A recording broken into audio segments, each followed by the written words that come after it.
మీరు pan card వాడుతున్నారా? అయితే ఈ వీడియో మీకోసం. మీ జేబులోనో లేదంటే మీ వాలెట్ లేదా పర్సులో ఉన్న పాన్ కార్డ్ రేపటి నుంచి కేవలం ప్లాస్టిక్ ముక్కగా మారిపోయే ప్రమాదం ఉంది. ఎస్, ఆదాయపు పన్ను శాఖ నిబంధనల ప్రకారం ఏప్రిల్ 1 నుంచి కొత్త రూల్స్ అమల్లోకి రాబోతున్నాయి. మీ పాన్ కార్డులో ఒక్క అక్షరం తప్పు ఉన్నా, అది ఆధార్ కార్డుతో మ్యాచ్ కాకపోయినా మీ కార్డు వెంటనే రద్దయిపోతుంది. మీ పేరులో స్పెల్లింగ్ తప్పులు ఉన్నా లేదా పుట్టిన తేదీలు తేడాలు ఉన్నా మీ పాన్ కార్డ్ ఇన్ ఆపరేటివ్గా మారిపోతుంది. అంటే ఆ కార్డు ఉండి కూడా మీకు ఎలాంటి యూజ్ ఉండదన్నమాట.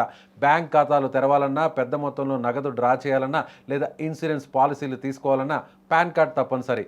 కార్డు గనక రద్దయితే మీ ఆర్థిక లావాదేవీలన్నీ తక్షణమే నిలిచిపోయే ప్రమాదం ఉంది. అందుకే మీ పాన్ కార్డ్, ఆధార్ కార్డులను ఒకసారి దగ్గర పెట్టుకొని వివరాలన్నీ సరిగ్గా ఉన్నాయో లేదో ఇప్పుడే చెక్ చేసుకోండి. పేరులో మార్పులు ఉంటే ఏప్రిల్ 1వ తేదీలోపు సరిచేయించుకోవడం చాలా ఉత్తమం. ఈ పని కోసం మీరు మీ స్మార్ట్ ఫోన్ ద్వారా ఇంటి నుంచే అప్డేట్ చేసుకోవచ్చు. ఎక్కడికి వెళ్లాల్సిన అవసరం లేదు. దీనికోసం మీరు NSDL అధికారిక వెబ్సైట్లను విజిట్ చేయాలి. ఆన్లైన్ పాన్ అప్లికేషన్ సెక్షన్లోకి వెళ్ళి డేటా కరెక్షన్ ఆప్షన్ను ఎంచుకోవాలి. అక్కడ మీ టోకెన్ నెంబర్ జనరేట్ అయిన తర్వాత ఈ కేవైసీ పద్ధతిని ఎంచుకుంటే పని చాలా ఈజీగా పూర్తవుతుంది. ఫిజికల్ డాక్యుమెంట్స్ అవసరం లేకుండా కేవలం మీ ఆధార్ ఓటీపీ ద్వారా ఈ ప్రక్రియను పూర్తి చేయవచ్చు. ఈ అప్డేట్ కోసం మీరు కొన్ని డాక్యుమెంట్స్ను సిద్ధం చేసుకోవాలి. మీ గుర్తింపు కోసం ఆధార్ కార్డుతో పాటు ఓటర్ ఐడి, పాస్పోర్ట్ లేదా డ్రైవింగ్ లైసెన్స్ ఉపయోగించుకోవచ్చు. ఒకవేళ మీరు అడ్రస్ కూడా మార్చాలి అనుకుంటే పవర్ బిల్స్, బ్యాంక్ పాస్బుక్ లేదా రెంటల్ అగ్రిమెంట్ అవసరమవుతాయి. ముఖ్యంగా పుట్టిన తేదీ మార్పుల కోసం 10th క్లాస్ మార్క్ షీట్ లేదా మున్సిపల్ బర్త్ సర్టిఫికేట్ దగ్గర ఉంచుకోవాలి.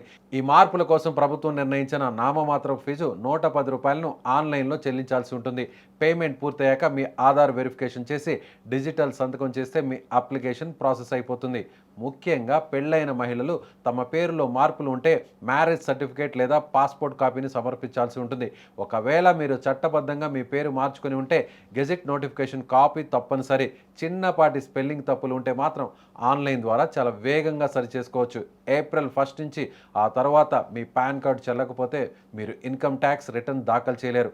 మరియు పెండింగ్లో ఉన్న రీఫండ్లు కూడా ఆగిపోతాయి. కాబట్టి టైం మించిపోకముందే మీ వివరాలను అప్డేట్ చేసుకోండి.